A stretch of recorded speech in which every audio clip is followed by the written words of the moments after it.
Greetings and salutations. This is HUGH JARSZ, the biggest YouTuber ever, coming out of his slumber to talk to Mr. Sensible. How are you, Mr. Hi, Hugh. Not so bad at all, my friend. Not bad at all. And a bit more awake than you, I think. Oh, all this week I've been waking up at like 3:30, 4 o'clock in the morning, and the one day I need to get up at 5. Yes, we're on there. Yes, and I'm literally coming to you from my underpants this time. Usually I'm in my underpants because I wear clothes. But yes, here we are. I was going to ask you about that, Hugh, actually. I was thinking about this earlier on. How long has your channel been running? A year and a half or so. And yet you're still wearing the same pair of superhero underpants after a year and a half. Well, circus tents don't come along, very often, so it's hard. Yeah, it's probably a bit disgusting as well. Well, yes, but we didn't need to go there at all, did we? No. We got quite a few in the chat from the looks of it. We have indeed. We got Sir Little Wolf. Hello, Sir Little Wolf. He was yawning, so he's obviously half asleep too. Peter Collins. There's someone called Mr. Sensible in here too. Oh, yes. The same Eddie relation?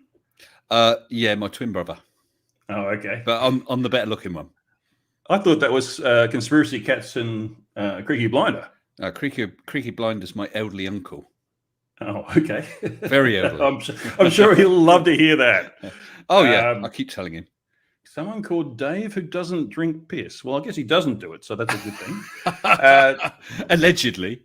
And Arctic Reflections has come out of hiding. I've been trying to contact him for a week, and he's suddenly here in my chat. So check your Discord, Arctic Reflections, please. Brainless Steel. G'day, Brainless. I've seen you in Mr. Sensible's chat. I haven't seen you in mine before, so that's good. Yeah, well, I put a couple of shout outs, Hugh. I posted it on Blue Marbles, on my Discord, and on my community page. So hopefully we get a few more people in here. All right. Well, many thanks for that. My pleasure. Christian Ganelius, hello. Good morning. Or good evening, where you are, I guess. Nimrod, hello. Nimrod's been in my chat all this week, actually, because I've been doing live streams all week. So good to see you, Nimrod. I think that's pretty much everyone from the looks. Oh, Rich901 and the Elmigs. Hugh is just so Hugh that it takes longer time to reach YouTube from the Aussie land. Okay. And Colin, of course. And the Judgmental Cat. 9 o'clock hero. We're getting everyone in here. Wow. Excellent. Hello, everyone. Hello. So how was your Christmas? Yeah, it was all right after a bit of a scare.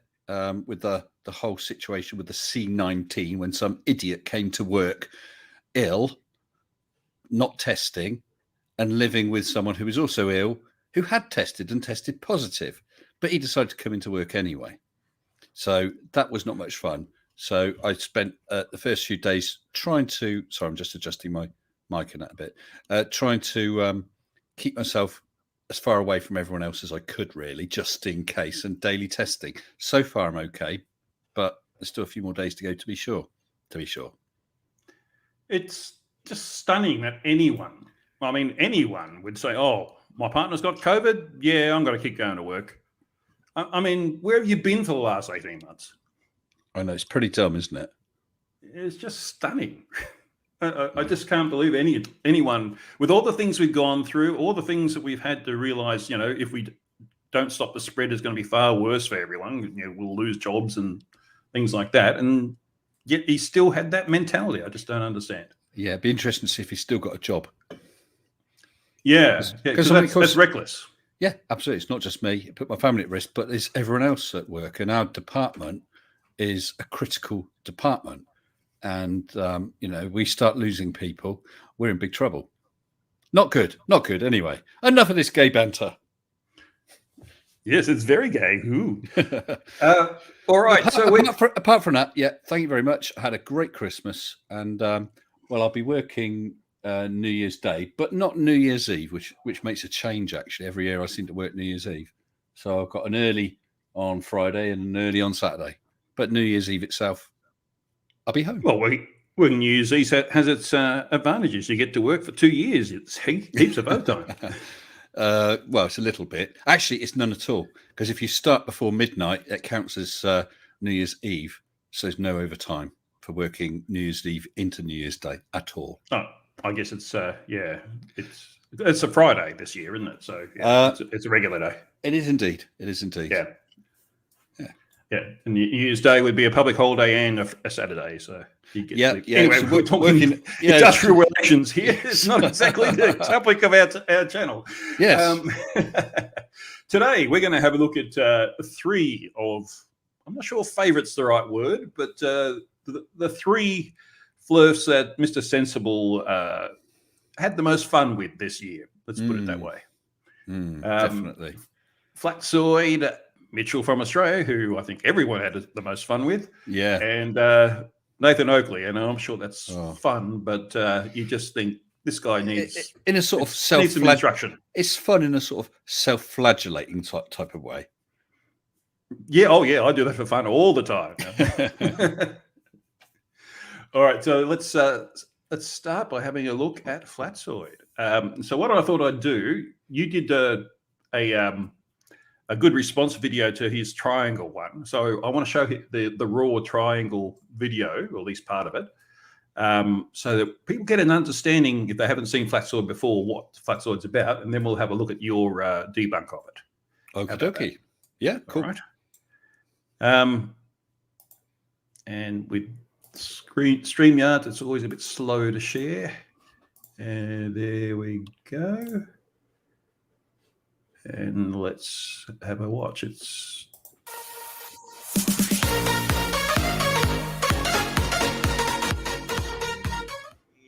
I see a star here, okay, and I recognize that star. I just know that particular star in the sky is star A. I'm just going to give it a name, star A.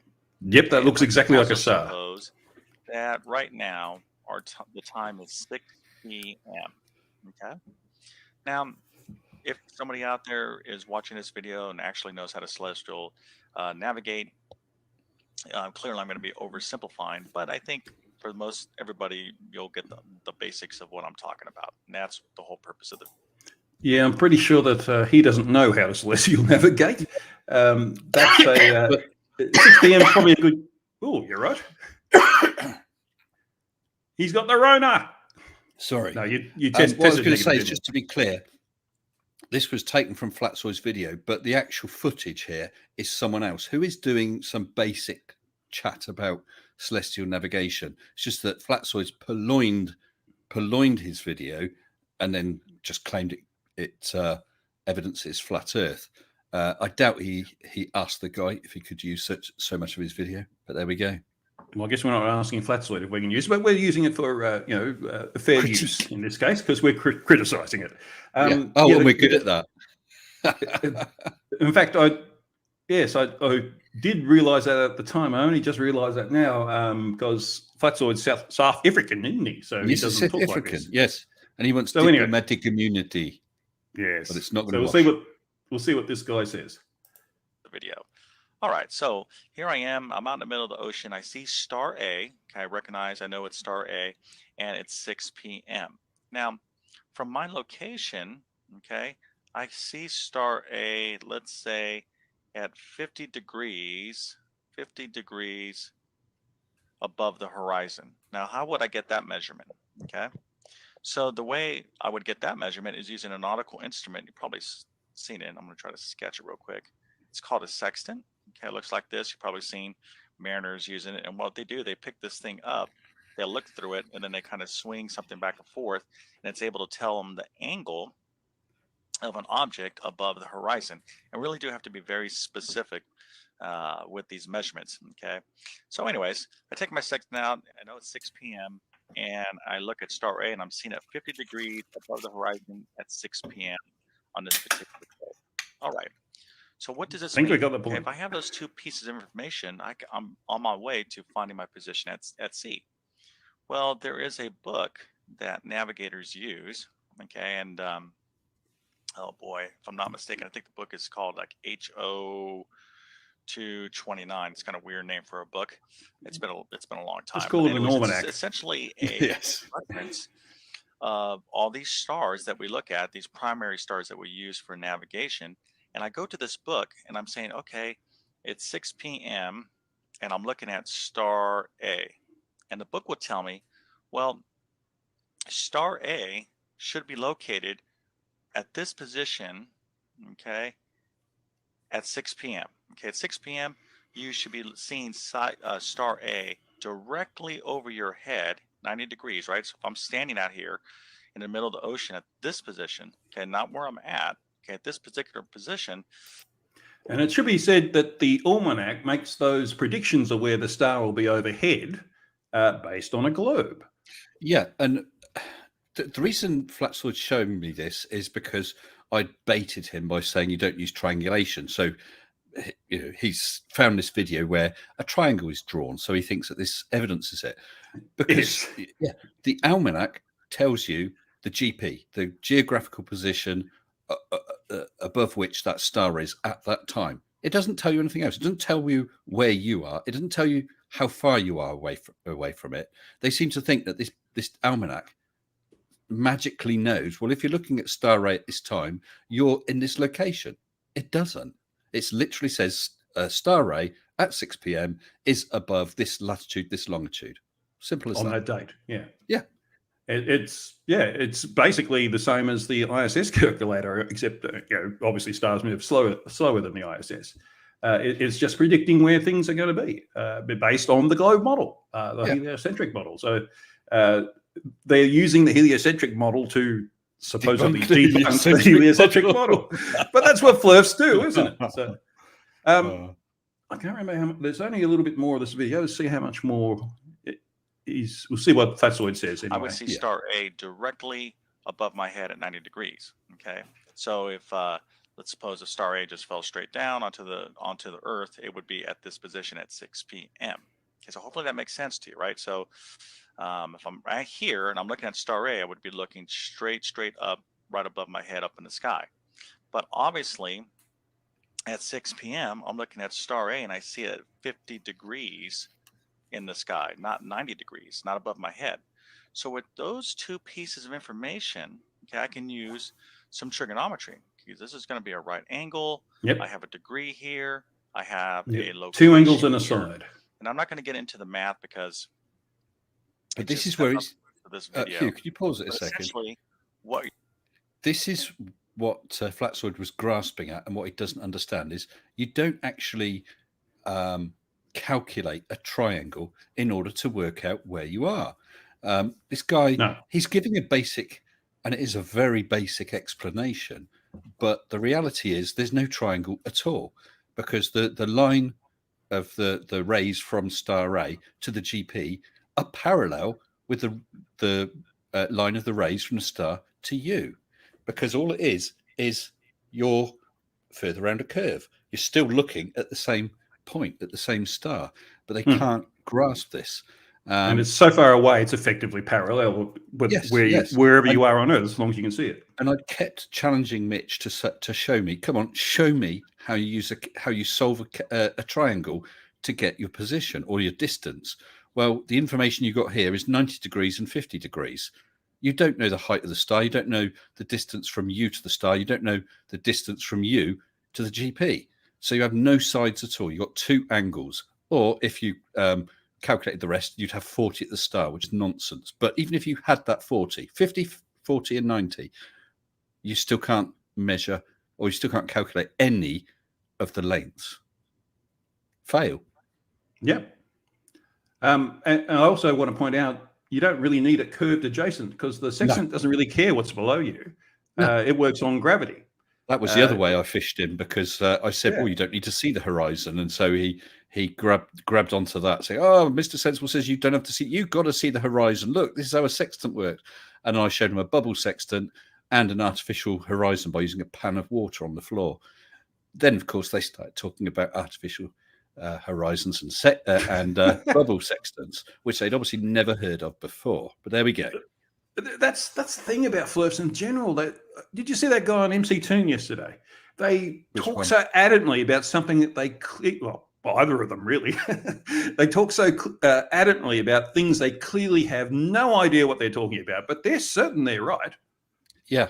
I mean, before all this came up and they started mentioning sextants, my knowledge of a sextant was it's a mariner's device for calculating your position. and you look at the sun and stars. That was about it.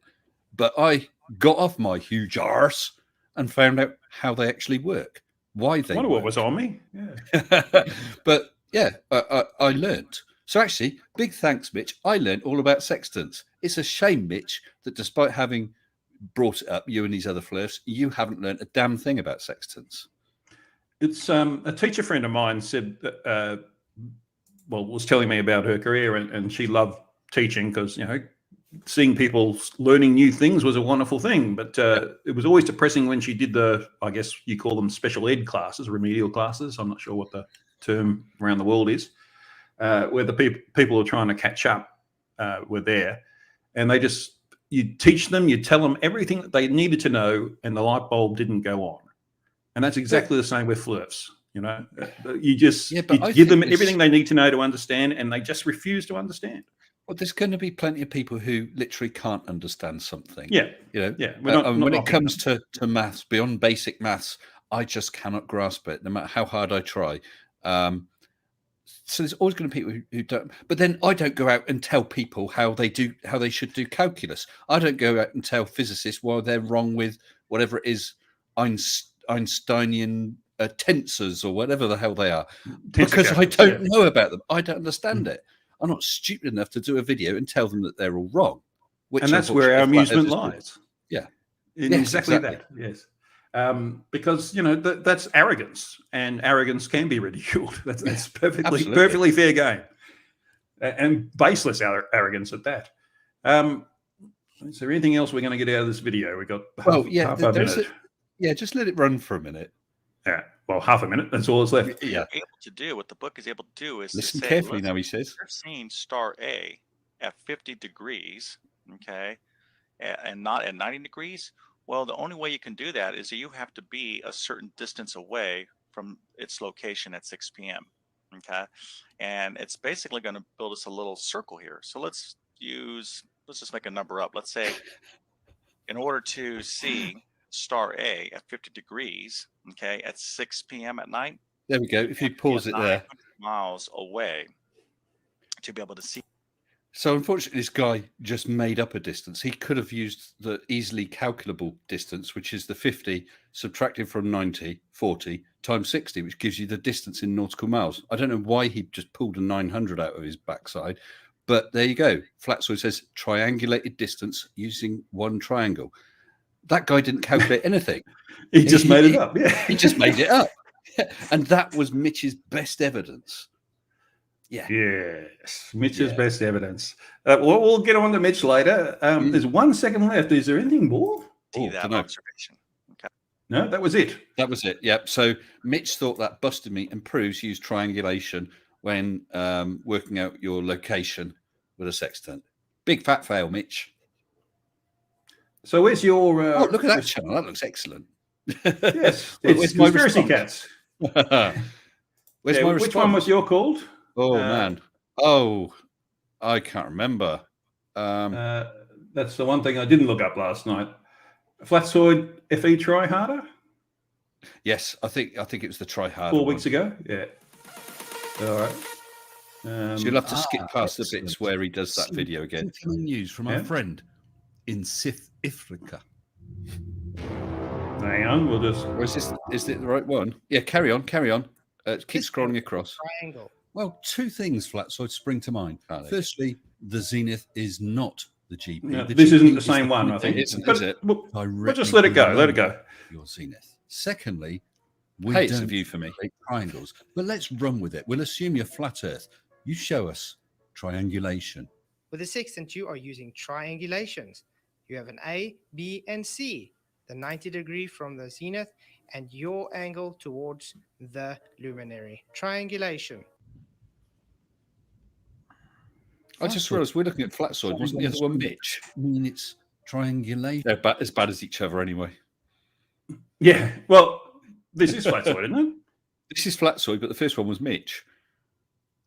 Oh, right. Okay. Cunning, eh? They're hard to tell apart. They're both as stupid as each other. Well, yeah.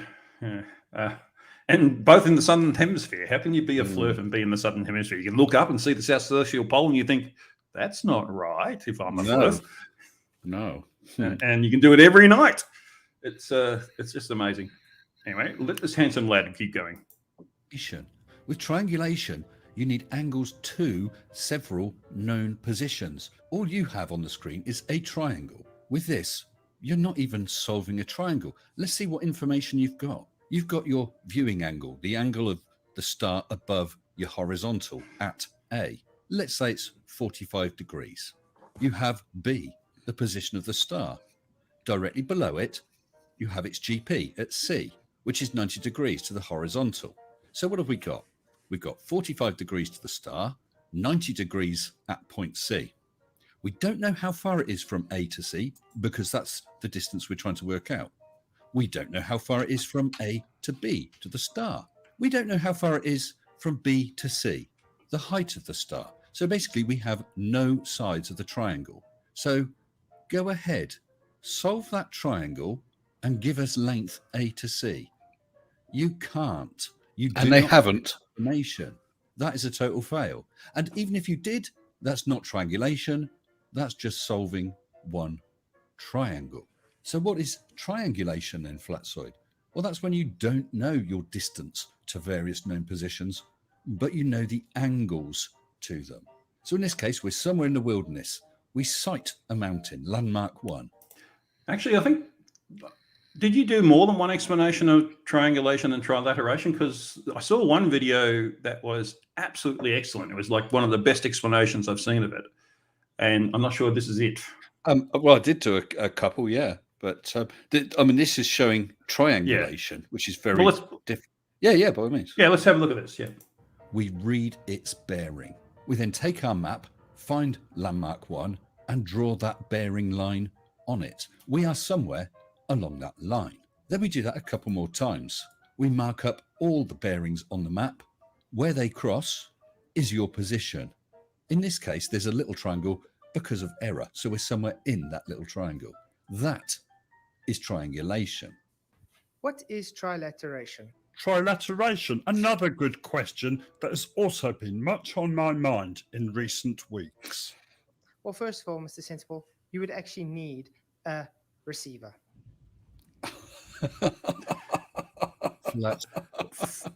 First fail at the first hurdle every single time, don't they? Yep. You know why? Because they did a Google for trilateration and they came up with GPS, which is trilateration plus, because they use 4 satellites as a minimum, which is multilateration, but it's basically the same thing. So GPS signals.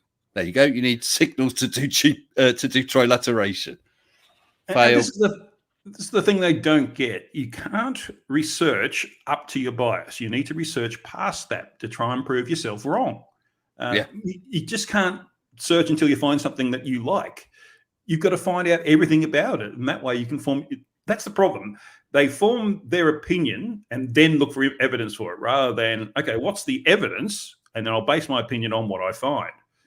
And that's where they go wrong every single time, and they don't seem to get it. It's just it's endless amusement for us, of course. I know, and I mean, if I was in an argument with them and I'd taken their position, and my opponent said, for instance, no, it's not triangulation, it's trilateration. What I'd have done is thought, hell, I don't know what that is. I'll go and find out. Look it up. Oh my God, he's right. Now, if I don't want to embarrass myself by saying, look, sorry, you were correct, I'd shut up and slink away and hope no one noticed. But no, they just double down on the derp. Yeah, they're so desperate to be right that they're always wrong. I know. It's wonderful. They've got to learn that. They've got to learn No. I want them to carry on. Well, yeah. I mean, we've had quite a few converts lately. And I suggested that, well, perhaps we should ease off. So otherwise, we won't have anyone to laugh at. But there's always going to be stupid people, of course. There is. I hope so. Well, yeah, stupid by definition are people who know better but still go on with what's wrong anyway. Yeah, it's the Dunning-Kruger I like. Not somebody who doesn't understand something. That's absolutely fine. Yeah, because they're trying to explain it to them. Exactly. And if they're willing to look at and learn, even if they then still don't understand it, if they're trying, that's fine. But it's these downright Dunning-Kruger idiots who, well, to be honest, I mean, it's like a gateway conspiracy because we know that things like soft drugs can lead to harder drugs. Soft conspiracies like flat Earth, which doesn't matter a toss, can lead to deeper conspiracies. We see all the other conspiracies that many, if not most, of these flat earthers are also into. Yeah, That's what I want to 5G, protect people all that from. sort of nonsense. Yeah, absolutely. Which are actually And- harmful to society. Absolutely, because you get people avoiding certain things stuck in their arms and stuff like that, and that is so dangerous. And that demonstrates it's a way of thinking that's the problem. Yeah. And their way of thinking is they reject anything that can help them, basically. Their way of thinking is okay, well, no, science is all bunk because they're all lying to us. And that's what it comes down to. They think everyone else is lying to them. And but yes, everyone else is lying at some point, but not every time. And there's ways of objectively determining whether they're lying or not. And that's what science gives you. Yeah, but if it was just those individuals being stupid enough to deny the science and put themselves, in this case that we're talking about, medically at risk, well, you can give them the information. If they ignore it, that's more fool them. The problem is they're spouting and dragging other people down. That's what I want to stop. Well, people like Rachel, for example. Yeah. She doesn't know better and still doesn't. And she's been influenced by dumbasses. And now she's sleeping ones. Yes. And now I'm, it's almost hard to convince her back into reality now. She got to get that mindset that you've got to look at things objectively, not subjectively. Just because you're suspicious, just because you feel something's right, that doesn't make it is. And you don't have to be an adult for very long to realize that your feelings aren't very reliable. And that's what amazes me, that adults still feel that way. But it's because they get themselves into that, like a culture of one, although others share the same culture. But it's within themselves. They have this is the way they approach the world, and nothing else will ever penetrate that because they're so desperate to maintain that, no matter how stupid it is. So, and yet, I'm sure without doubt. I mean, I've not seen it, Hugh, but I'm sure without doubt. Let's say you put out a video and you made a mistake in it. Okay, that either if a flat earther actually had the knowledge to point out where you're wrong, or another debunker contacted you, said, "Look, Hugh, where you said this, you're actually wrong." I'm sure that you would issue a correction. I'm sure that I've admitted when I've got things wrong, and I know that others have. I've also had more than one debunker come to me to ask me a question about something. One recently about sextants. That individual, who I won't name, was unsure why I was saying that there's no triangulation. They weren't saying I was wrong, but they didn't understand why. And so I chatted to them and explained it. They got it, and they did a video about it because they understood it. They're willing to, we're all willing to learn, and if necessary, change our position, which is just the two things that the flat earthers don't seem to want to do. But that's them. And that's one of the differences. We don't want to be wrong. So when we find out we are, then we change. And what does that mean? It means you've learned something, which is a positive. Yeah. And you've demonstrated intellectual integrity as well. Yeah, absolutely. I'm just looking at the screen, we've got in session levels of Mr. Sensible at the moment. So let's continue on with this video for a minute. And I don't know if anyone's doing it because I can't really see the chat right now, but leave the Wybenga bot to keep going, okay? Well, we can all enjoy his hi, Gary. His fun. Hi. All right, let's have a look at more of this. Soyd, you've been listening to too much 10th man, haven't you?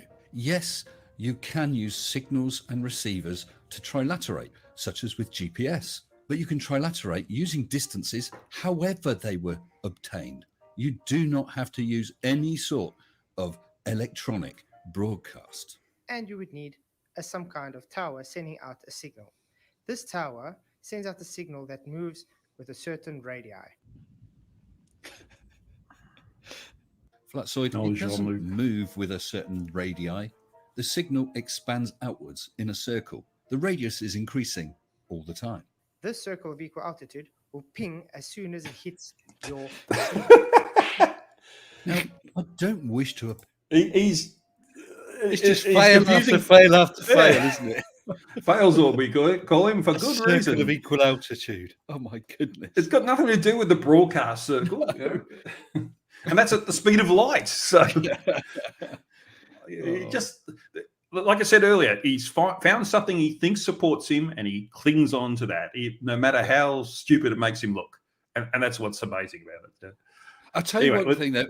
I do want to say, I sent Flatsoid just around Christmas, just a Discord message saying, have a great Christmas to you and your family.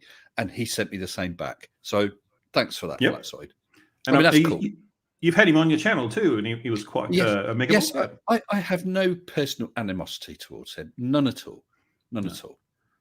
And I could say the same for pretty much everyone. That there are some people who what they do I don't like at all, but that's what they do, not so much who they are. And everyone can be saved. I always feel there are some people who are caught up in their delusion to the point where I can't help them, but that's not the same.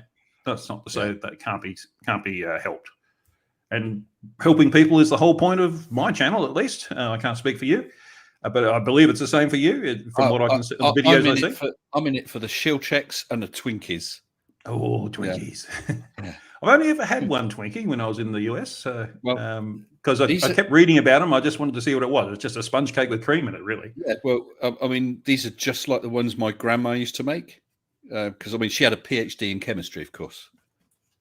Okay. If you've seen the ingredients of these things, you wouldn't eat them. She started with elements and put them together. Yeah. Yeah, I think it's a Twinkie is actually added to the what do you call it? The elemental table. What's the proper word for that? Periodic table. Periodic table. Went straight out of my head. Thank you. Yes, it's. Carl Edwards says I'm pouting. Yeah, I'm in the video paused. Yeah, that's my pouty look. It's almost a cat's bum, isn't it? All right, let's see how Failsoid fails up on trilateration. Appear churlish, but one does feel a churl coming on. Flatsoid, I think you perhaps have little idea of the things of which you speak. A circle of equal altitude is the circle around the GP of a star where that star appears at the same altitude, equal altitude.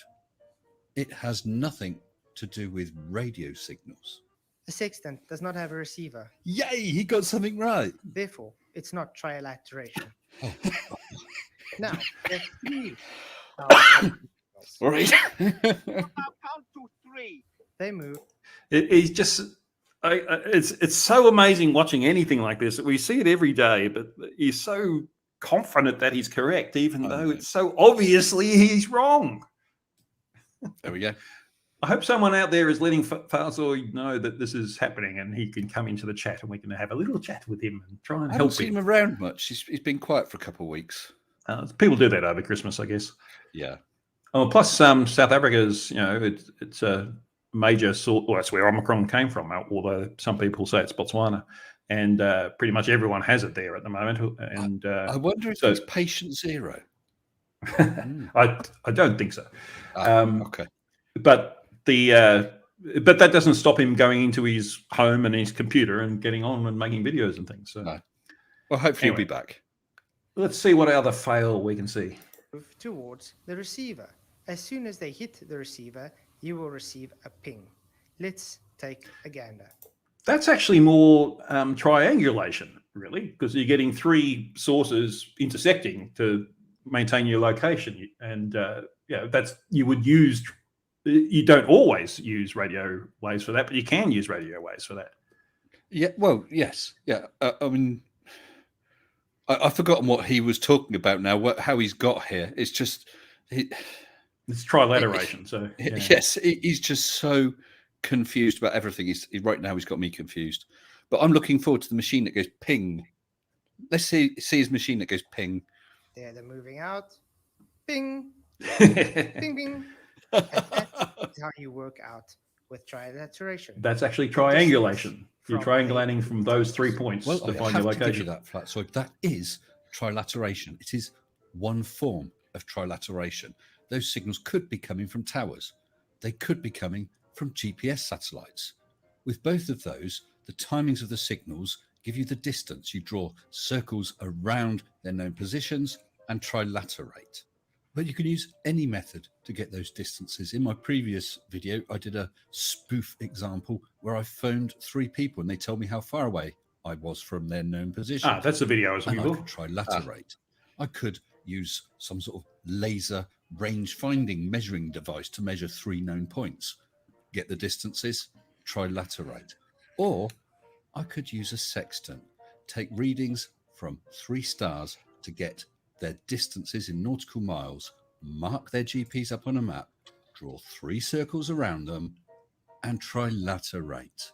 With celestial navigation using a sextant, we're not triangulating. Hell, we're not even calculating and solving a triangle. Stars' light comes in parallel rays.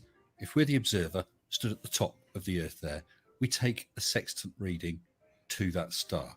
We're measuring H, the angle of that star above the horizontal. So you obviously got this out of a textbook about sextants, and people like Flatzoid and Mitch obviously never looked at that textbook, or if they did, they just ignored this diagram, the fact that it's assuming a globe, and you're going to need a globe for that. So, I mean, this is what has got Oakley all riled. So looking at that diagram, you've got the observer at the top, you've got the GP at about, 10 o'clock position. So he's saying, well, you can't draw a triangle because that distance in between is a curve. So how are you going to see, you know what I mean, get the angle of the star above? It's just utter crap, because that's not what you're doing at all. All you're getting, or all you want, is that angle Z near the top of the screen, between the zenith. That's it. Thank you, Hugh. So angle Z, that angle times 60 gives you your distance in nautical miles from a GP. Because look at the center of the Earth, you've got another H and Z. They're equivalent. It's the same angle. So that's all you're doing. You're not solving any triangles. They're just wrong. And this is such basic geometry. It makes you think that when that class was happening in grade 4 or whenever it was, they were up the back of their nose, up the back of this class picking their nose. Well, to be honest, with Oakley, I have no idea if he actually does understand this or not. He certainly is happy to not listen, not find out, but to happily lie for the views and the likes and the subs. Although I think they're falling. Oakley's. Oh, where's Wally's here? Hello, where? Hello, where? Hello, Wall. God, it is early in the morning. I actually said Wally could come in if he's available, but he's not always available, even if he's here. So if you'd like to come in, Wall, let us know. Wally's not all there. I've already sent him the link, but we'll see what happens. I forget what I was going to say. Oh, geometry. Yeah. So it's obviously you're going to need a globe for that. It's the only way it'll work. And that'll come up later on. So let's see what else. We only got a little bit to go. See how we go. You could use the horizon and adjust for dip and refraction, but there are other means to establish a horizontal. So you calculated H. You deduct that from 90 to see Z, the angle of that star from your zenith. Let's say that's 70 degrees. Multiply it by 60 gives you 4,200 nautical miles from the GP. That's minutes of arc around a curve. It makes me laugh, all you flat earthers talking about sextants and happily taking a star's angle from zenith and multiplying it by 60 and coming up with a distance in nautical miles, when nautical miles, by definition, is distance around a circle. And that's the number one reason why you need a globe if you're going to use a sextant. Not much good without it. Yeah, I mean, a nautical mile means nothing otherwise. Is that pretty much the end of the video, or you think? I mean, then it goes into the outro. I can't remember. Oh, well, let's stop it there. We've got other dirt to get on with. There's another interesting expression on your face. Ooh. All right. So we're talking about getting a globe for that, and you and I and others did a little bit for was it Wally? We did it for? I can't remember who we did it for. To point out to Mitchell that if you're going to use a sextant, you need a globe for that. We did indeed. And then Mitchell had a look at that video, And he said some things I have a bone to pick with him about. So let's watch that bit. How the sextant works. You need to have that flat baseline from the sextant to the horizon. That is well, just as we saw then, all you need is a horizontal. You don't need a flat baseline. No. You just need, the ground doesn't need to be flat. You just need to be able to do a horizontal, which is perpendicular to the pull of gravity. That's easy. You don't need anything else. is the flat, horizontal, straight line that you need to measure angles from. So let's get into what else we got in this video. I'm just trying to get to the point without seeing a disgusting person. I don't know, no, saw it anyway. Sorry guys, putting you through this. Don't know who this person is. Hi. I'm your worst nightmare, Mitchell. That's terrible. It's saying I'm disgusting. And you're the one running around trying to deceive people about what sextants do. That's disgusting. And trying to show that the world is flat and that you shouldn't get your vaccination and things like that. That is disgusting. So Definitely. that's the bone I have to pick with Mitchell. Well, I'll tell you what else is disgusting here. I don't know if you saw my Mr. Sensible's Christmas message, but I actually had posted a message from Mitch because I suddenly, I'll be careful, but I suddenly realised that I wasn't getting any replies or any likes or dislikes or anything to any messages I posted. So I DM'd him saying, what's happening? And he said that I was blocked because I was a lying C word. So that's how he responded. That's how he responded to my videos, my arguments, my evidence. He didn't counter them. He just blocked me. And that's the thing with flat earthers in general, especially the more adamant ones, that they're terrible, terrible people. Not in the Sir Six sense. Yeah. It's Nathan Oakley, Nathan Thompson. They're all, and Sleeping Warrior in particular. They're all not very nice people. Daniel Pratt. And I said the word. I shouldn't have done that. I'm not giving that person any oxygen, and I don't think anyone else should. I think he'll just disappear if we just not pay him attention. It's just like advertising. Oh, Carl actually said that apparently I'm not a carrot. Thank you, Carl. Well, yes, you need more of a suntan to be a carrot, and start saying I'm the best at everything, All right, so this is one of Mitchell's. He only did this a couple of days ago, and it's a little unfair what I'm going to show, but it's a good laugh. So let's watch this. This is a simple observation anyone can do at No, home. no. You need a container, put water in it, cover the entry of the container, and invert it. You've just made anti-gravity water. What is evidence of a sick day today? Maybe if we put the mass of the water closer to the mass of the Earth, this will increase the gravity. No? How about we accelerate the mass to increase the force of gravity? Still not working. I know. This is no longer the accepted theory of gravity for today. What we need to do is bend some space-time. Just bend a bit of space-time, trying to make gravity appear. Gravity just doesn't want to turn up. Tell you what, if gravity were a person, it would be constantly unemployed because it never turns up to work. What I'm demonstrating here is this very weak vacuum. Mitchell knows all about unemployment. Than gravity. So if we see this very weak vacuum overcome gravity at its strongest when it is closer to the Earth, why then do we never see the extreme infinite vacuum of space overcome gravity at its weakest at a further distance? So a few things there. Yeah, a couple of things. This is not a new video, Hugh. This was happens to be the very first Mitchell from Australia video I did about 2 years ago. He must have reissued it or something. He's done that recently. I think about his last 3 videos are re-uploads because he's gone quiet for a while. He said he's stopping his flat Earth school for a break, and he's just re-uploading this old derp. So yeah, I've actually done this video a couple of years back. It's just incredibly stupid, isn't it? Well, the way he's presented it there, later on he does explain about air pressure and things like that, which is the actual answer as to why this isn't, it doesn't fall or anything like that. But yeah, it just shows that he's starting from a position that he wants to deceive you, basically, or basic misunderstanding. And I think the way it's played out since in the last couple of years, it's clear that he's trying to deceive people. He's a Poe. He's certainly quite special, isn't he?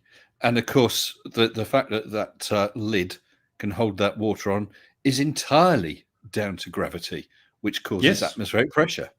So he's disproved nothing.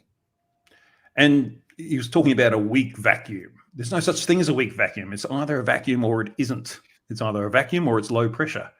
And, gravity is what keeps the atmosphere on the Earth. And the vacuum doesn't suck.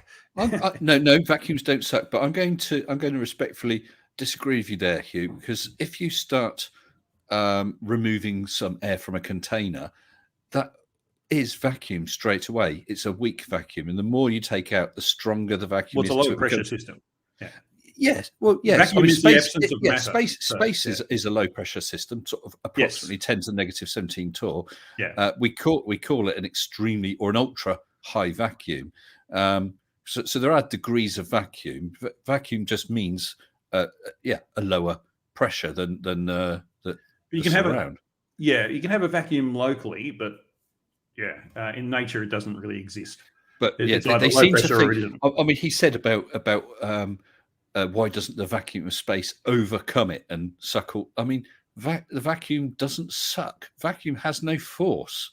The only thing is the air would want to disperse, and it can't because it's held by gravity. Yeah. And that's another thing that flirts don't get. Summation of forces. More than one force can act on something at the same time. In fact, it's almost always more than one force acting on anything. Every atom in the entire universe has, in some sense, every atom in the universe is acting on every other atom in the universe. Yeah. It might be incredibly weak, and the summation of the force is only one particular force that you actually notice because that's the one that's having the most effect on it, like gravity of the sun. But there's always more than one force acting on everything all the time. George Snatiuk's just said vacuums do not suck, flat earthers do. Absolutely, George. The gravity at the ISS is about 0.89 G, I think. I think that's about right. That's Barry on saying. And there's not much difference in that small distance. Yeah. And that doesn't mean that you shouldn't be weightless on the ISS. That just means the pull of the Earth, because it's further away from the Earth, is less. And of course, it's the pull of the Earth, the gravity of the Earth, that keeps the ISS in orbit. So that's where the 0.89 goes. The astronauts on board are still experiencing the gravitational pull. It's just that they're falling at the same speed as the ISS itself. Yeah, so the summation is zero. The summation is effectively zero. So and knowing that it's 0.89 at that height of 400 kilometers or so is important, because that's how you plan your orbit. If you planned it assuming it was 1G out there, the satellite would fly off into space, because you haven't taken into account that little difference, and your orbit wouldn't be set correctly, and the satellite would keep going. It depends how fast it's going, of course, but at 7 kilometers a second, which is the speed of the ISS, it probably would go out, but might be pulled back in as well, because it's elliptical, and depends where the Earth is and so many other factors. But I've totally lost any flirt who might be listening, because they can't comprehend that there's more than one factor. They can only think about one thing at a time, or at least that's the way they present themselves, as Mitchell has just done with this video. Yeah. Well, like I said, that was the first one of his I saw, and it's just not got any better since. So now I'm going to play one of your videos, in fact, which... What's about your Christmas message? Oh, hang on. This sort of demonstrates that. I think I'm just putting out. So let's go to 41, I said. That'll do. Let's go. Recently, as I'm sure many of you know, I issued a challenge to Bitch Made from Australia. The challenge was to draw a diagram showing Polaris over a flat Earth and how it would possibly work. Of course, we all know it won't. Well, I offered Mitch £100 if he could meet this challenge, and he did have a go at it. So I decided to have a live stream to discuss this, and I invited him on. Much to my surprise, Mitch did appear on my live stream. He was on there for about 10 minutes, maybe 11 minutes. During that time, this is what he said. How are you, Fert? Let's do the niceties. Are you all right? So you're wiggling. You're wiggling. No. Come on, let me. You're reneging. Hold up. The point of me staying when you're going to renege on a deal. Because we're going to just. You were just trying to say, you know, how are you? Be nice. And yeah, exactly. It doesn't matter. Go straight for the jugular. Yes. Yeah, he was straight in there. Straight in there. Where's my money? Yeah. And just so people are aware, behind me on the screen, that red right angle with the various coloured lines was that was Mitch's lines of sight to Polaris for at 10, 20, 30, 40, 50 degrees. And he thought, that's it. I've got my money. Of course, as you can see towards the left, those lines of sight don't match up because it don't work on a flat Earth. But this is why he that was proved the globe. Yep, that was the challenge I put out for him, knowing he would fail. He actually had a go, fair enough. But he thinks he's met my challenge. And that's what you'll explain in a second, actually. You're a proven liar and you are reneging on the challenge. So you're reneging. Why are you wiggling out of the challenge? Why are you wiggling out of? I would say if you were an honest person, you would pay the money. You're reneging. You're reneging on our deal. No. Reneging on our deal. If you're going to be a liar, a cheat, Mr. Crook, what would you like me to call you? Mr. Cheat, Mr. Crook, Mr. Renege, pay my money. You can call me anything you like, but don't call me late for dinner. Mitch. You're late for dinner, mate. Funny boy. Oh, he's run away. Oh, Mitch, you've gone and let us down. You've really gone and let us down. So during those few minutes, after having been welcomed onto my live stream, multiple times, Mitch accused me of reneging on the deal, of trying to wriggle out of it. He called me a liar. He called me a thief. He called me a crook. And he even called me late for dinner. So the next day, Mitch held a live stream addressing this. Let's see who the liar is, Mitch. Now, if you guys have been following my work, yes, you will know that Mr. Sensible, it had to be said. Who I live rent-free in his mind 24/7. Well, I don't know about that, Mitch, but I do check your channel regularly for stupid. I think it's the other way around, given that Mitchell's making a video about you in this context. So. He put out a challenge last week, and I absolutely met the challenge. All his challenge was for me to draw a diagram showing some angles from the ground to the GP of a star. Some angles from the ground to the GP of a star. I don't remember saying that, Mitch. Yeah, 90 degrees. So I put 90 degrees, 80, 70, 60, 50, 40 degrees. That's all was required.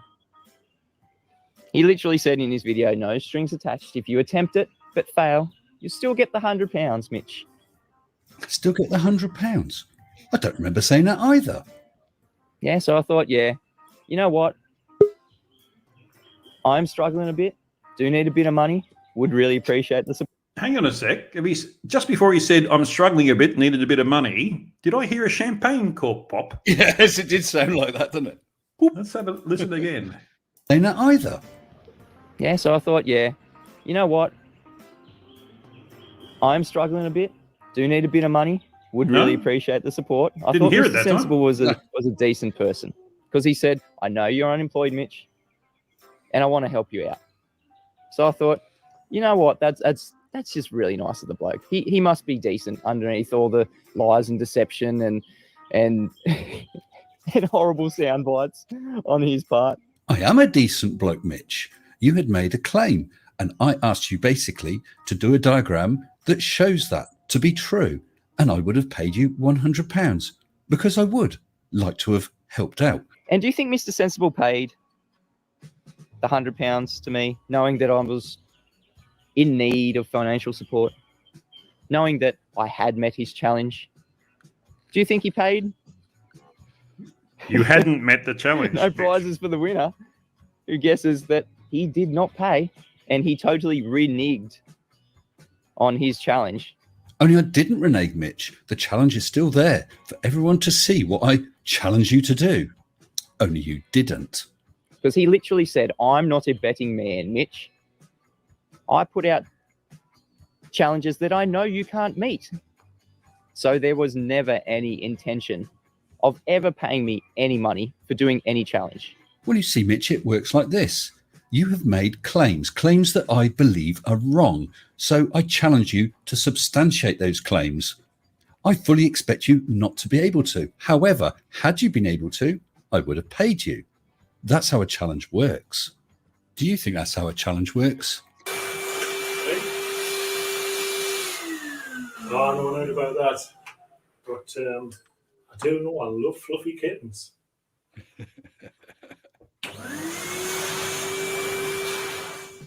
What kind of a person intentionally plays with people who he knows are struggling, who he knows need some financial support? Yeah, £100 would have gone a long way for me and my family. All we had to do was meet the challenge, Mitch. Absolutely. It wasn't much. Because he said he can do it. So I just said, show me and I'll give you the money.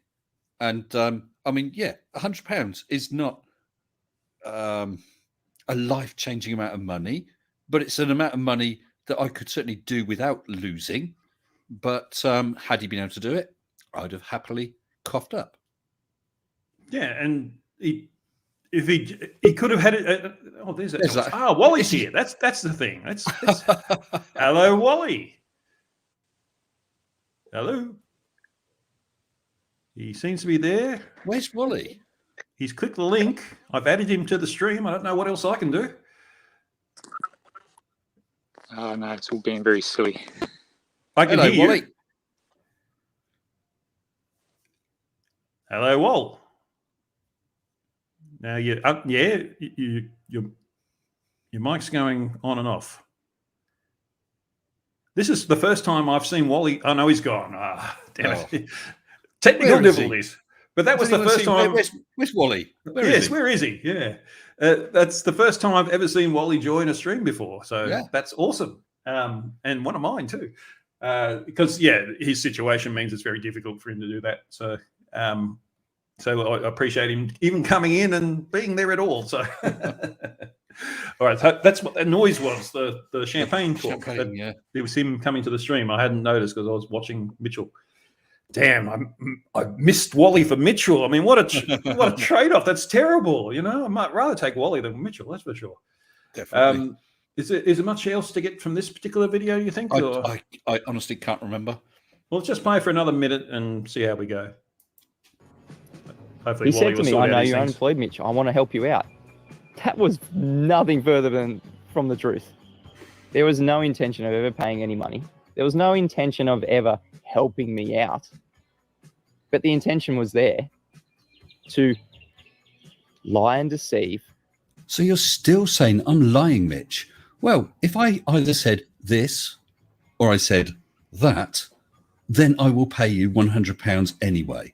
Let's have a listen and see if anyone can spot me making either of these comments. Important to show this, A challenge where you can earn some money, Mitch. My challenge is this, and this is what Sean Hawkins, if you're still in here, I realise afterwards you've basically given the same sort of challenge. Mitch, nice simple challenge. Draw a flat line for your flat Earth. Draw a star, any height above that flat line that you want, and then drop lines from that star to the Earth, so that when you're directly underneath it, you're looking up at 90 degrees. Move on so that you're 10 degrees. So rather than 1 degree, 69 miles, 10 degrees, 690. Call the different distance between them X. Move on with another 10 degrees from the star, and another. Hello, we got Wally back. Oh, you hear this time, Wally? I don't know if it's going to be any better, mate. I can hear you. Can you hear me? Okay, I can sort of hear you. A bit robot-y. Oh, okay. Hello, Wally. G'day, guys. Let me just shut that on there, and then we can hear you fine. This way. How's that sound? That sounds good to me. I don't know about you. Can you hear us? Okay. You actually don't sound like dialects this time. Exterminate.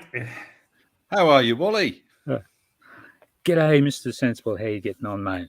Not so bad, thanks. And hopefully you had a great Christmas, and I really hope you have a good New Year. I can hear everybody. Finally. Cool. So I thought I'd have a quick chat with you guys.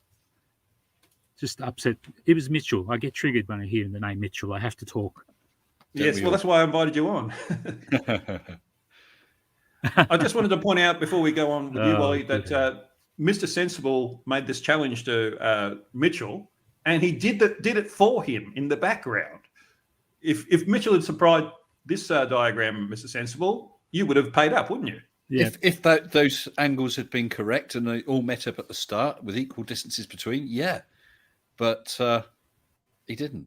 So you kind of did it for him, and he still failed. Someone even said, though, and actually Yes, it's quite true, you know his diagram with them not meeting up, if he had just drawn a bloody big star so that, in effect, all those lines still hit the star, I probably would have had to pay up because I hadn't made that clear enough. But he was too stupid to even do that. So there we go. That was actually back in the... That was actually back in the day when Mitchell was actually still talking to me, because he's called me a little four-letter word as well. So it's not just you, Mr. Sensible. No, I don't take. I'm not upset. So he's blocked you as well. Oh, absolutely. And you paid him money too, Wally. Oh, I actually paid him money. I paid him $50 extra because the challenge was for $100, and he wangled 3 kids in instead of 2 and tried to guilt me. But I saw him coming, and I just went and paid him straight away anyway. And I think he wanted to actually try and talk about me as being somebody who's horrible. But I did feel bad because I felt like I was throwing Mr. Sensible under the bus a bit, because I was trying to be funny and saying, oh, yeah, that crook Mr. Sensible, he wasn't paying, but I'll pay. But then I think Mitchell, they just don't get irony or sarcasm or whatever it is very much. No, they certainly don't. When I said, call me anything you like, but don't call me late for dinner, he said, you're late for dinner. He didn't get that was just a stupid joke. But he said that as an insult, though, because that's the point where he cut the calls. Yes. Yeah. But I don't know these guys. It's But I was teasing Mitchell. I was saying, look, mate, you're talking yourself out of money. All you've got to do is go and talk nicely to Mr. Sensible. He would have given it to you anyway. You just talk yourself right out of it. I don't think he liked that because he's a real control freak, this guy, Mitchell. Yeah. Yeah, so I should tell you a story. A year or so ago, the wolf pack was we were all ganging up on Mitchell, and we're all jumping into one of his videos. It might be one of those early ones that he did, and he was basically saying, "Now, if you guys are going to comment, you have to be restricted to just one thread." And he was cutting and pasting every other comment we would make and put them all back in this one thread. We were only allowed to comment in that one thread. But of course, you know exactly what we all did. Wolfie and Critical Think and Ruif and myself. We just started posting everywhere we could possibly think to post. And he went mad for a day or so, cutting and pasting all of our comments back to this one thread. And then he eventually got sick of us and blocked us. But of course we could. Poor Mitchell.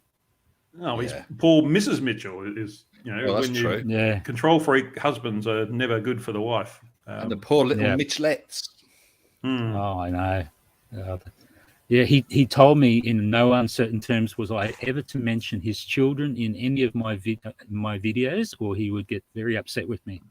So, of course, I didn't mention them. Yeah. So I mentioned them, but I've mentioned them very nicely. I called them Little Miss 6 and Little Miss 8, Little Miss 8, and they were actually kind of smart. They did exactly the right thing. But I do know who didn't like what the children did, and that was Mr. Sleepy Warrior sitting in the chat at the time. He took his bat and ball and went home. Because they were about him and children. So. Yeah. Well, they were pointing to the South Celestial Pole very correctly and pointing to the circle of rotation, which is exactly what I was wanting them to do. But I think Mitchell eventually dropped to that and then he suddenly stopped accepting my challenges after that. I wonder if Mitchell understood that he was basically disproving flat Earth by getting them to point to the South Celestial Pole. Yeah. I don't think he would know the South. Well, he did that video, didn't he, showing the star rotation, showing Polaris, so many degrees south of the equator. Yes. No, that's the South Celestial Pole. I will give him props. He did point out his error, but I think he had to, though, because even so many flat earthers were telling him, yes, you fucking idiot. He was wrong. But the point is, he should have, surely he would have looked it up a bit, to see if you were correct or not. No, it's called research. Well, yeah, he's a flat earther. You know, he only, as you were saying earlier, he only researches as far as his biases allow him. And that's where they go wrong, and that's why it's hilarious for us. Oh, they don't learn. Folks, Microraptor's just posted, Mitchell, Mr. Sensible is a horrible person. Also, Mitchell, please give me money, Mr. Sensible. Yes. He knows how to ask that lad. Yes. You were talking about the little bit that I got all you guys to do, where you're saying if you want to do celestial navigation, you're going to need after. And Wolfie did I got Wolfie to add a little bit extra and said, can you put in there a bit about the sextant being your emergency backup navigation device, which he did. But, Brian and Mitchell both totally bought that and asked then, can you show us how you actually use the sextant at altitude? We really want to know. And they took it totally seriously, even when we were telling you, said, hey, you've just been had. But the funny thing is, just 2 days ago, Nathan Oakley was saying exactly the same thing on his stream about. Yes. Well, we were about to have a look at Nathan aircraft, and the Adam Meakin was actually mentioned it. Oh, Wolfie, he uses this. That's his backup. It's very reliable when everything else fails. I said, yeah, all they do with the sextant at that point is prop it under the steering wheel so you can run and get your parachute. Yes. So, except of course Wolfie's new plane doesn't have a steering yoke either. It's only got joysticks, so I don't know how that works. Yeah. It's all fly by wire now. Yes, they're still going. Oh, Wolfie needs to have a sextant. Let's have a look at the. We'll move on to Nathan Oakley now, but it's not so much Nathan Oakley because we know what to expect from him, but the clique of dumbasses that sort of circulate around him and what they say, because it's always hilarious.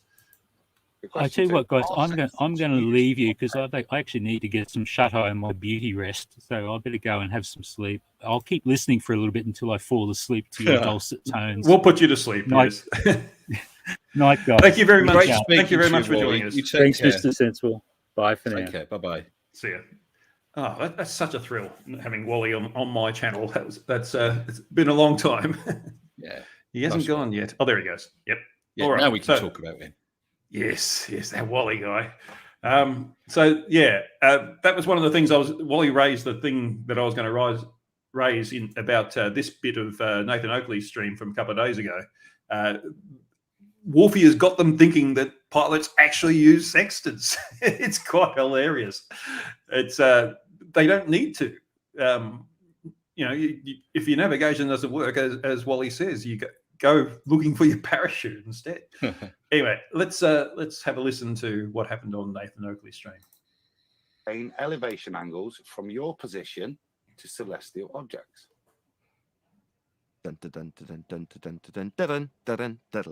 Woo! Yeah, plenty of yeses. So the answer is yes. Okay. Question 3. Question 3. Can you obtain an elevation angle from a curved adjacent, a curved baseline, a spherical surface? Oh no.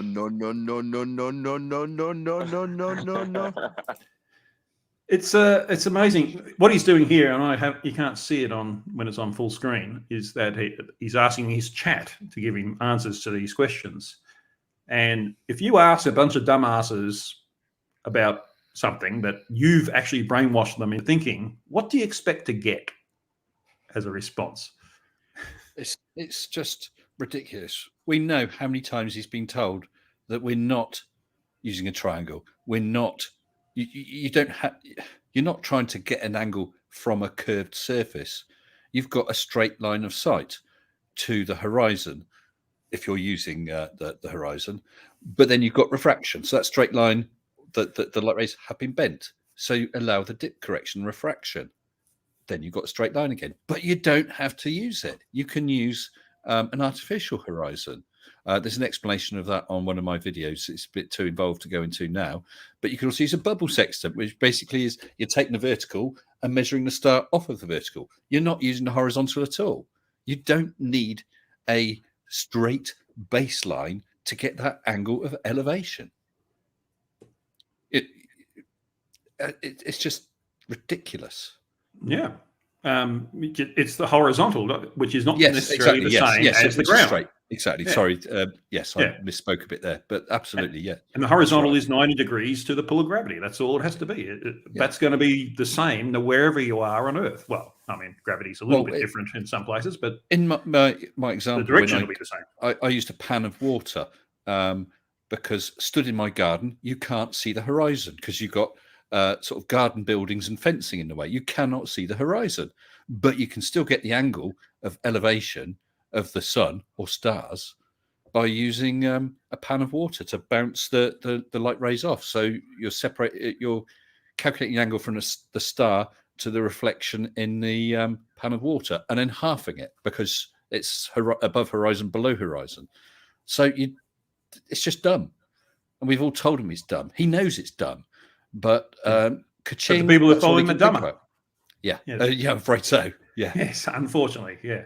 9 o'clock Hero says he wonders what Wolfie's average airspeed is, and I ask, African or European Wolfie?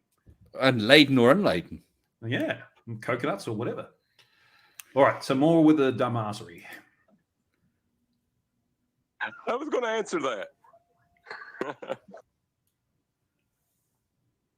I never know who these guys are. I'm going to have to clip that out. Not that one. It's a black guy saying no, like I've just done. I must clip that out. Yes, this is riveting, Nathan. Come on. Okay, so give it as I read it last time. Can you obtain an elevation angle from a curved adjacent, a curved baseline, a spherical surface? So last call for the people in the chat. But it's irrelevant. What I'd like to know is, can you establish the angle of elevation by using a marshmallow? Yes, it's about the same question. Exactly. Who cares? It doesn't matter if you can or you can't. It's not what's done. Anyway. Lannoye. That's a terrible pronunciation. Lannoye. Hope I've said your name right. It says nonsense. That's right, Mark. Totally agree. No, you cannot acquire an elevation angle. Two idiots agreeing on something doesn't make it real. Makes it funny, though. It does. From a curved adjacent. Earth must be flat to measure an angle. Thank you, Adam. Epic. So who's going to regale us with the story of Phil Bell going through that in Quantum Eraser's chat stream? Which was Phil Bell, being Professor Phil Bell, a professor of physics who does calculations for the Indian Space Agency to put things on the moon. Yeah, well, what the hell does he knows more? Yeah, what is he going to know?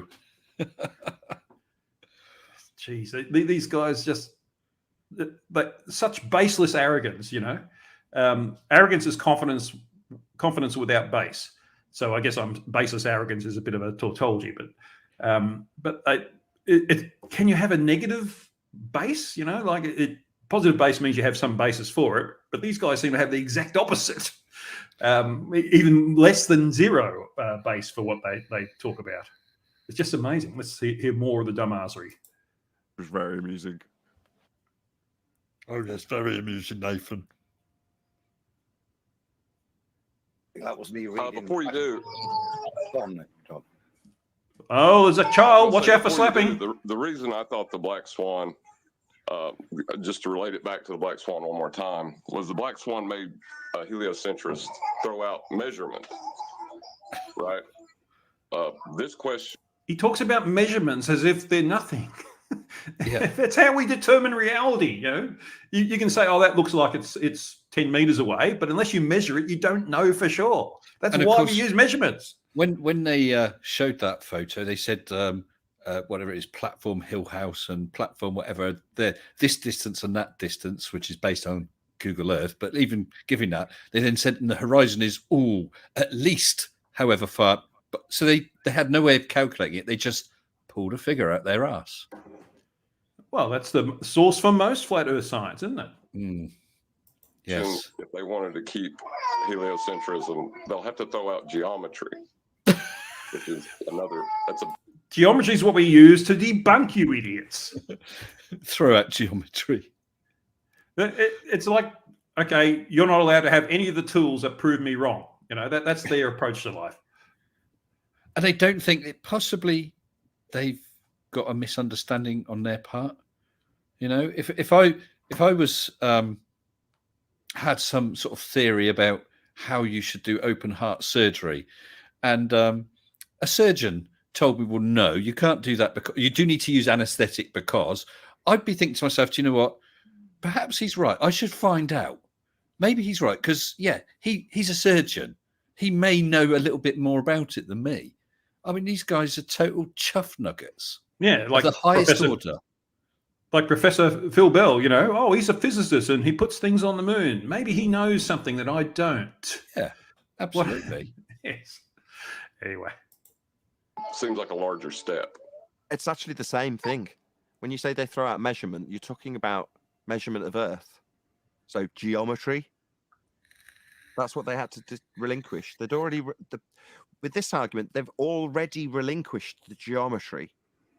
Yeah? The geometric horizon only exists in the maths. And how does he convince himself of these things? We've relinquished geometry. Well, I mean, if you sort of delve into any of his streams, every now and then, it's really quite frequently, he'll say, but they'll need R. And of course, we debunk that. How can you debunk R? That's a physical property of a circle or a sphere. It has a radius. And the way that Mitch always misquoted me, you could recalculate it to get R to be a different value because your sphere is slightly larger or smaller. But that's not debunking the fact that a sphere has a bloody radius. Absolutely. Idiots. That is geometry.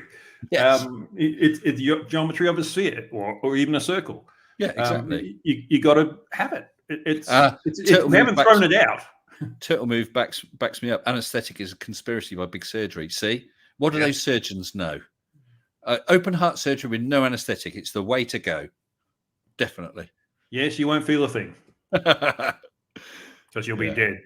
Very. Anyway, on with the stupid. End quote, the rumpus. Right, that defines the end of their geometric claim. Black Swan has destroyed it. So then we get back to this. Well, what we're going to actually do? What is the world? How's it actually navigated? How do you establish your position? Oh, well, you do it with a flat baseline. Yeah. No, you don't. So we're going to you do it with a horizontal geometry, and it is flat. And if you're going to claim after the fact that it's spherical when we've already debunked your spherical geometry, then you're going to have a trouble when you threw it away with the Black Swan argument. All refracted, bent lines to everything. You're definitely not getting straight lines from. It's amazing that Oakley's still going on with the Black Swan argument. I mean, you just go to YouTube, do a search on Black Swan, and you'll find so many debunking videos, and every single one of them say the same thing, explain why they're wrong about the Black Swan argument. But have you seen his number of views? It's pitiful nowadays. He's got, what, 22,000 subscribers, and he's scraping 1,000 views tops, really, after a day or so. And you got 12,000. You got 12,000 subscribers. How many views do you get on a video usually after a day? Well, it depends. Between 3,000 to 5,000 on a video. A stream. I probably get about 1,000 to 1,800. But you know, at the 1,800 might take a couple of days to kick in. But he's got over double the subscribers I have. Yeah. And of course, they're changing all of known science. You'd think that someone would be quite interested in that, but apparently not. Well, yeah. I think a lot of that is he's debunking himself most of the time. He's just saying the most ridiculous things, and people, even if they're not that bright, are realizing, this guy's just playing me. And people don't like being played. I'm going to let you into a little secret, Hugh. Don't tell anyone else, will you? I have just today captured the most funny little soundbite from Nathan Oakley, which I shall be using sometime soon. I shall say no more. I look forward to that. I was going to mention, the Fluffy Little Kittens videos. Oh, yes. I'm going to be doing one of those for you. Excellent. It's live action too. So it'll be the first time people have seen me live action. Wow. But if anyone wants to do one, if I may sort of shout that out, Hugh, the Fluffy Little Kittens thing, it's a short clip with someone saying, well, I don't know about that, but I do know I like fluffy little kittens, and then carrying on with whatever they were doing. Someone asked me, what was that about? Had you missed a video? No, you hadn't. It's just a silly thing that's caught on, really. And I do see mention of fluffy little kittens around and about, often when I appear, which is always nice. So, yeah, if anyone wants to have a go, you can always DM me or send me an email, and I'll give you, I've got a sort of standard email and a link to a secret video that tells you all about it. So, okay. So I look forward to that, Hugh. And Micah Raptor responds to your thing. I presume it's about the Nathan Oakley quote. And she says, Mr. Sensible, say no more. Wink, wink, nudge, nudge. Yeah, a wink's as good as a nod to a blind horse. Say no more. Say no more. Let's say no more and go on with the stupid. And that then. Yeah, you can just try and forget that you all said it, but it won't change the fact that your geometry and your geometric physical sphere edge Earth curve horizon is still beyond the limits of the Earth curve edge asserted at radius 3959. Yeah, Black Swan. That's still the case, regardless of whether or not you ignored it or about refraction.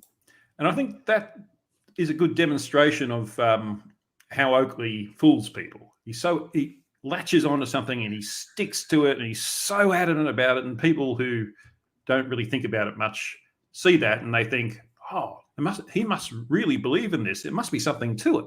And therefore, I'll start believing that too. And they'll start listening to him. And they'll continually get brainwashed with other nonsense as well.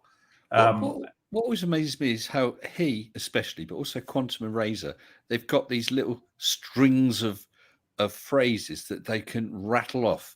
Like he'll say, your presupposing sphere, monkey spinning, space religion, fundy, R value, or whatever, a whole string of stuff, and he'll just splurge it out. He's not sat there just speaking. He's got that memorized so that he can, right, every time I talk about R value, I call it this whole string of pejoratives to run it down.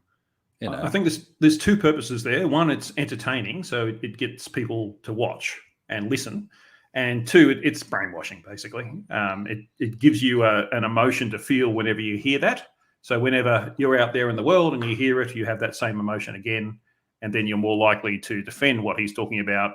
And then people persecute you for it. So therefore, you're even more entrenched in that idea. That's and he has viewers as a result. So that's just basically brainwashing. That's all they're doing. And they're taking advantage of the vulnerable, which is the disgusting bit, really. That's why we debunk, so that we get the real information out there, so that people who care to look for it can find it. And some have, which is good. If you bar refraction, that ain't going to give you a straight line to measure an angle with. If you stuck your head in the sand, the geometry that we're doing with this sextant is flat.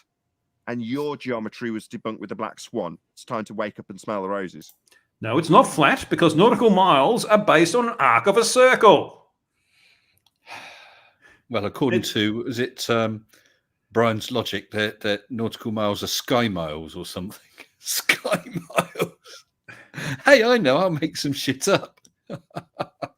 There's two people who have names that are the exact opposite of what they are. Brian's logic and Try Thinking. Well, any of these channels that have the name truth have the word truth in them. Except for Speak Truth, Oh, although true. he was that way to start with. Yes. Yes, but now he is speaking truth. So, heck of a nice guy too. Yeah, he is a nice guy. Yeah. What a nice guy. Yes. What a guy. Hiya. Is the obviously I don't know if the sextant's still in use or it's an old angle measuring device. What are they using now, and is that updated version still using angles in the same modified way? Number one, it's absolutely still used. The most recent article I've seen on the subject, specifically relating to the sextant, is NASA used them in space. I kid you not. Yeah, I've seen that. That was funny. That Why is that funny? Very much still used. Yeah, it's a glorified protractor. It's never going to be superseded by anything. It's just a glorified protractor. It's like saying, do we still use protractors? Or did we invent some HUGH JARSZ that does a better job now?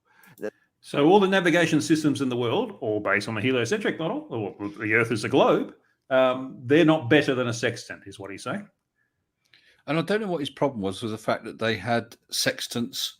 Well, you use a sextant to measure the angle between two objects. It doesn't have to be a star and the horizon or the sun and the horizon. Yeah. You can tip a sextant sideways and measure between 2 points on the land. A Get the lighthouse and azimuthal angle. Yeah. But whenever you say something like azimuthal, they don't understand what that is. Well, no. Measuring angles is still the same as it always ever was. Yeah, I agree. It's just the reason I asked. I was in another conversation, and the guy was talking, saying, "Well, that's an old thing that they don't use that anymore. With technology's moved on." I was still so. So there's the correct way of looking at trilateration. Yes. Was this where they take circles and they see that they're distorted when they put it on a flat map? I might withdraw my statement because I think they've turned it into a teardrop for some reason. Because I think that was based on someone's video. They'd taken a map. I'm not sure what the projection was. Drew perfect circles on, then projected that back on a sphere. So yeah, the continents and that then looked right on the sphere, but the circles were then distorted. You know what I think they've done? They did the circles on the Mercator projection, then put that back on a globe. Yeah. Idiots. You can't take one projection and then put it on a globe. Well, without just do it on the globe in the first. Because that every map is distorted to some extent, except the globe, because it's meant to be represent reality. Yeah. So I mean, if you had a physical globe model and you drew circles on it, that's fine. If you've got the projector map and you draw circles on it, because the land masses are already distorted, that's fine. But what you can't do is change from one to another part way through. Yeah. But yeah, they haven't learned enough to know that that's a problem. No. And then they go and adamantly tell everyone, we found a problem with the globe. No, it's just that you don't understand. Well, there's a new thing. I'm going to make a projection. The new thing that's going to be, because we've had sextants, we've had black swan, we've talked about Coriolis, which of course none of them understand. Do you know what the new thing is? Because I've heard it mentioned on 2 Flat Earth channels in the past 2 days. Right, go on. Anticyclones. They think that debunks Coriolis. That they're caused by Coriolis. They think it's proof against them because the rotation of storms in the north and south. But according to Coriolis, they should rotate this way and that way. But with anticyclones, they the other way. I don't think they know what an anticyclone is. No, they don't. They don't. Anticyclone's a high pressure system, and a cyclone's a low pressure system. That's why so the air is moving in the other direction. Yeah. But the spirals, if you like, are still spiraling the same way, clockwise or anti-clockwise. They don't get it. Just like they can't through. Well, it's they're different in each hemisphere because of Coriolis. Exactly, because of Coriolis. Yeah, so I'm predicting that this is going to be the new dumb that they're going to try on. Watch this space. Oh dear, that's going to be fun. They just refuse to understand, don't they? It's the whole refraction thing. That's the black swan is slain by refraction. That's because that's all it is. You just needed one other picture, which we have, of those oil platforms when there wasn't a lot of refraction, and you see there's a horizon between them. Yeah, but they're distorted then, so all the cranes look nice and straight. Where in reality they're all wibbly wobbly. Wibbly wobbly, yes. Yes, I'm just imagining Red Dwarf right now. It's a wibbly wobbly thing. Yes. Where was I going with that? I think you finished. On with the stupid. No, there was a point I was going to make. I'm joking, mate. It was refraction, yes. Because I did a video for Taboo Conspiracy where he used a video that was a time lapse of a place through an entire day, and it showed refraction changing the horizon, throughout the day. And is that thing across the water, and there's a spit of land that goes up and down? Yeah, something like that. Yeah, and how can they? That changed the horizon. That proves that the black swan was refraction, and yet here's Oakley a year and a half later still going on about it. Wow, it's perhaps and Taboo Conspiracy was using it as proof against it. Perhaps we should all chip in and send Nathan some new batteries for his purple toy, and he'll be happy, and maybe he'll shut up. He'll buzz a Which bit, one? but maybe the one that was on his bedside. Well, there was a few of those, I thought. Yes. Yes, and what he gets up to in his bedroom, that's up to him. Yes, but then why put it on YouTube? That and for anyone who's unaware, there's a very, very old Nathan Oakley video, probably on his Nathan Oakley rather than his Nathan Oakley 1980 channel. Very old one where he's talking about sound systems or whatever. But for some reason, he starts off in his bedroom, pans around, and there's various interesting items on the bedside cabinet and so on. You think if you've done that, you think, oh shit, I'll take that down again quick before someone notices. So there's a couple of questions about those I have. I mean, the first one is, why wouldn't you put them in the drawer or something? And second of all, he's got children running around. Children not allowed in the bedroom? I mean, I don't know. Most parents want to have their children in their bed for cuddles occasionally, especially when they're very small. I have no idea. Nothing more than cuddles. I don't want to go there. I don't want to go there. No, I'm just thinking as a parent, Yeah. It's and then if the child comes in, you'd have to explain what they are and what you use them for. So when you have them hidden away, so you don't have to bother explaining it. So it's a sextant. You can use it to find your way around the world. Oh, perhaps, yeah. And it's ribbed for extra enjoyment. Sorry. Moving on. Yes. We'll only look at it.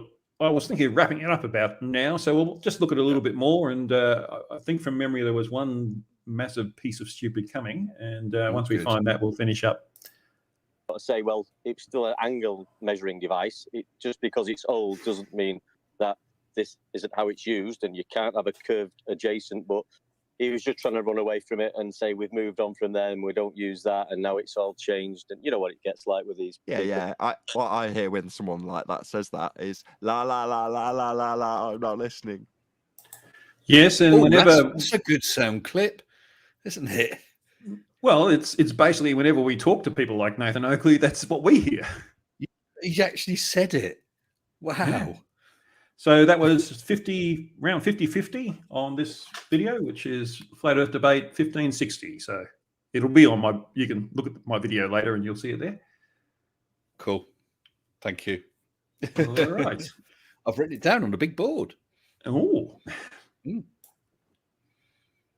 It's a technically correct statement because they will, most stuff, be using modern equipment, but all of them will have a sextant tucked away in case the electrics go, in case the GPS goes down. If all the modern equipment goes, the way in which people were trained to sail at sea, the course they go on for emergencies is how to use a sextant to navigate. If you strip modern technology, so it's a complicated thing to do. You need charts and all sorts. You're not going to choose to do it if you're cruising around the Med and you've got GPS everywhere. It's a pointless task. But if you are lost, then it is the method to get you there. It's not become obsolete because it doesn't work anymore. It's become obsolete in the sense you don't bother to it because you've got technology. No, it's the wrong word. No. Yeah. Redundant. Not obsolete. Redundant. But it's well, that's interesting because he does realise that GPS works because it's a globe. Yes, the G stands for global. Multilateration. Yeah. And it'd be totally useless if it relied on Mars when you're in the middle of the bloody Pacific or Antarctica or wherever. Yeah. There's no towers there broadcasting like Flatzoid seem to think. Yeah. Ping. He's started to take this on. He's in his cockpit and he cracks out his pilot sextant. So if they're in a pickle and their equipment's failing them, they've got a sextant. That'll have a bubble in it, I would have thought. Yes, but I would imagine. Yeah. So no, it's not. It's not even redundant, is it? It's an emergency backup. It isn't redundant. It's just. I mean redundant in a different term. So it's redundant. This is getting boring. All they're doing is playing semantics with words, and that's another thing that I call it word thinking. They hear a word and they're not quite sure what it means, so they sort of think, okay, well, if it means this, then this is and this. Therefore, it's this really ridiculous string of logic comes out as a result. Absolute master on word definitions. Actually, there's two of them. There's Quantum Eraser Including and Warren? Bev. I was going to say Bev Try Thinking. Oh, right. Because he gets them all wrong. Yeah, but his one is all the whole level horizontal. That's the only thing he's after. I debated him once and he talked about that. That was fine. But then I'd asked him for another debate. He said, yeah, we can talk. I said, but talk about anything apart from level that's horizontal. And no, he says, we want to do that. We need to clear it. No. It's already clear. Understand. It is clear to everybody else. He just refuses to accept it because it means his whole worldview comes down. So, well, as John Rapps just said, science by dictionary, like science by Bible. Yeah. Well, I said Sleeping Warrior because he's got a lawyer's approach to things and a failed lawyer's approach. Well, yes, yeah. Well, actually, he's got a perfect record. He's done 4 court cases and lost them all. Yeah. So you know, so I assume you hire him for your opponent. That's right. Yes. Yes. But lawyers are always Warrior, about the definitions and things like that. I'd like you to represent my opposition. Well, he should go and talk to someone like Rupert Murdoch and say, look, you know, here's the deal. You pay me to be your other guy's lawyer. Yeah. So you won. But he's not smart enough to do anything like that, obviously. Yes, but lawyers are into definitions, and that's where it comes from. It's not about understanding of the concepts, which is a scientific approach. It's about what the words mean, and of course, words mean different things to different people. There's always nuances here and there. And Tuss says it's 10-0. I thought he only had 4 court cases. I didn't realize it was 10. It probably is 4, but he just Warrior can't count. Now, in science, we do use words to be accurate. That's why there's big complex words that most people don't get because it's meant to be accurate. But you can't communicate to the general population, people like Bev, using those sorts of words because they just won't understand, and they won't understand why it's accurate. Ones, like the simpler ones, like theory. The scientific word theory is not the same as the vernacular. Simple as that.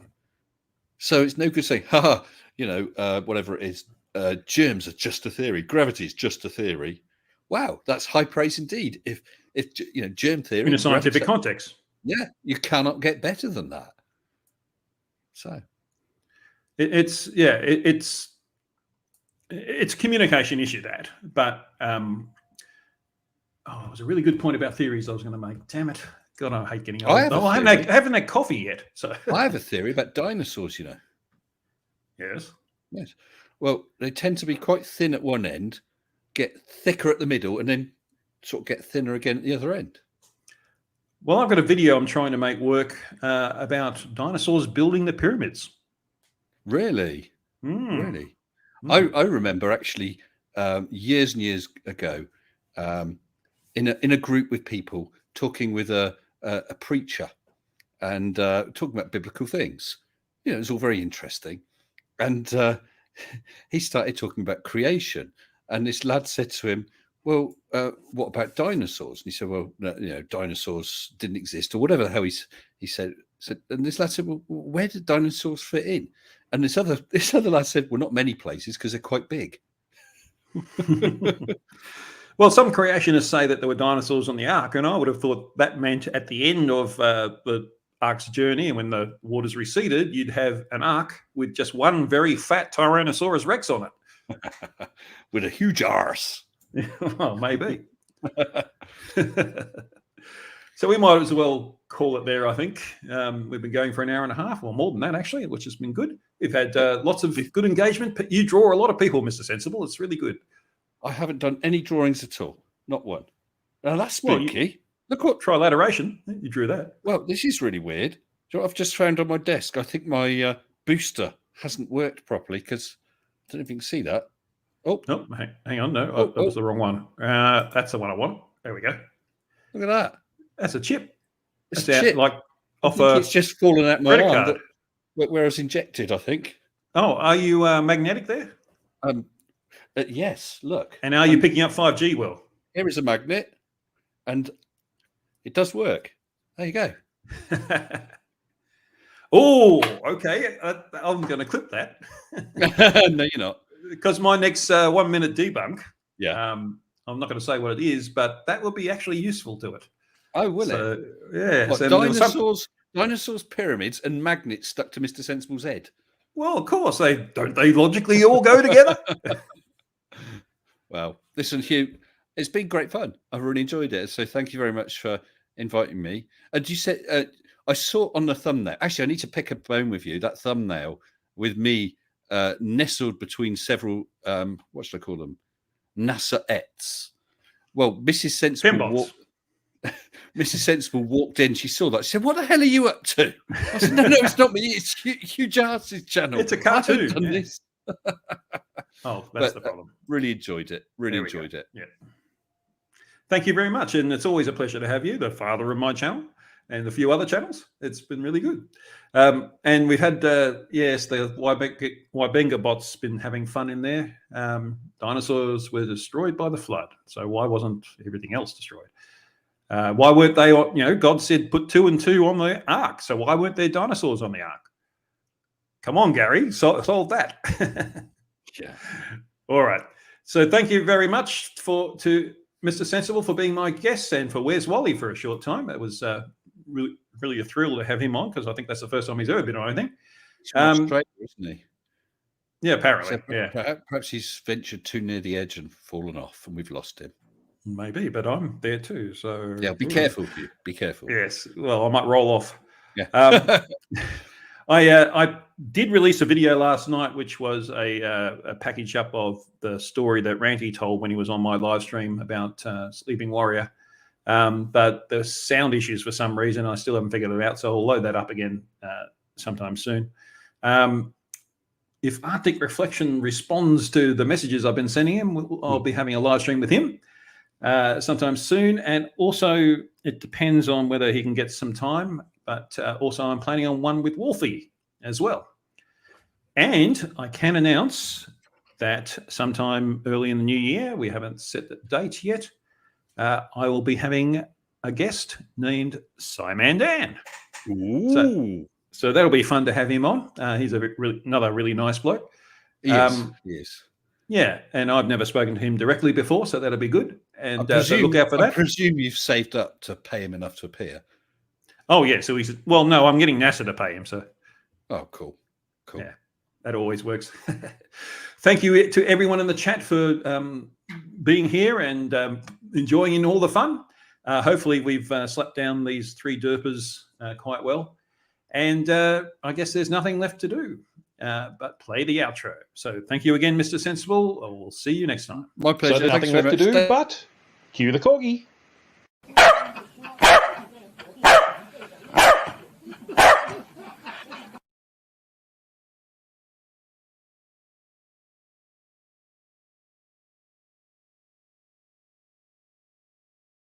You're just